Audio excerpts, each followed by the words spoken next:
Picture this, a world in which nothing has changed since the 1970s. The world has moved on a lot in the last 40 years, with so many advancements.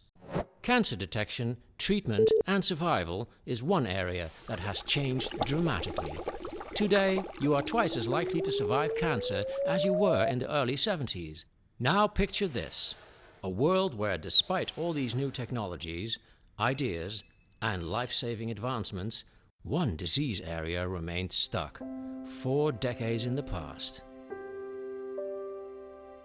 The outlook for somebody diagnosed with pancreatic cancer hasn't improved for 40 years. Across Europe, the average 5-year survival rate is less than 5%. And average life expectancy following diagnosis is under 5 months. Changing the outcome of a pancreatic cancer diagnosis begins with you and your doctor. Knowing the signs of pancreatic cancer will help lead to earlier detection. And so will being aware of the risk factors.